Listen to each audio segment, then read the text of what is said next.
Targe, from Old Franconian targa, shield. Proto-Germanic targo, order, was a general word for shield in Late Old English.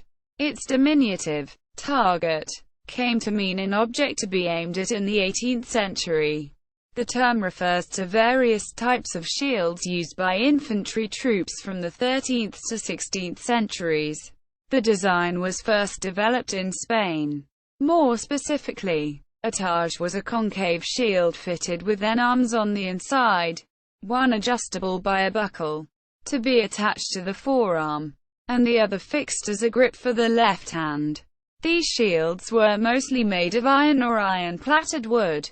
From the 15th century, the term could also refer to special shields used for jousting. A fair number were created wholly for show. From the early 17th century until the Battle of Culloden in 1746, the Scottish Highlander's main means of defence in battle was his targe. After the disastrous defeat of the Jacobites at Culloden, the carrying of the targe had been banned, and many had been destroyed, or put to other uses. Those that remain have intricate patterns, and are decorated, indicating that they would have originally belonged to important people. Structure of the Scottish targe. Targes are generally, but not always, round shields between 18 in and 21 in, 45 to 55 centimeters in diameter. The inside of the targe was formed from two very thin layers of flat wooden boards, with the grain of each layer at right angles to the other.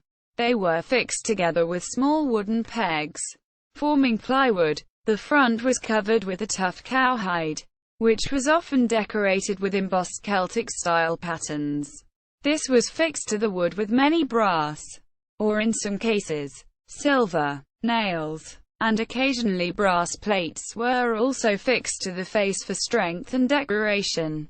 Some targes had center bosses of brass, and a few of these could accept a long steel spike, which screwed into a small puddle of lead that was fixed to the wood under the boss. When not in use, the spike could be unscrewed and placed in a sheath on the back of the targe.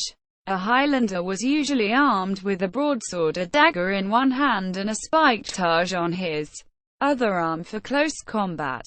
The back of the targe was commonly covered in deerskin, and a very few had some packing of straw, etc.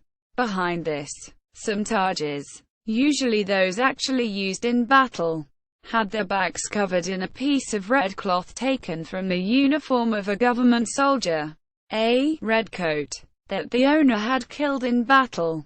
Although all the old targes show signs of handles and arm straps of various designs including center grips, there is very little evidence to indicate that there was any gauge strap for carrying the targe over the shoulder. The face of a targe typically used two general patterns, concentric circles, or a center boss with subsidiary bosses around this.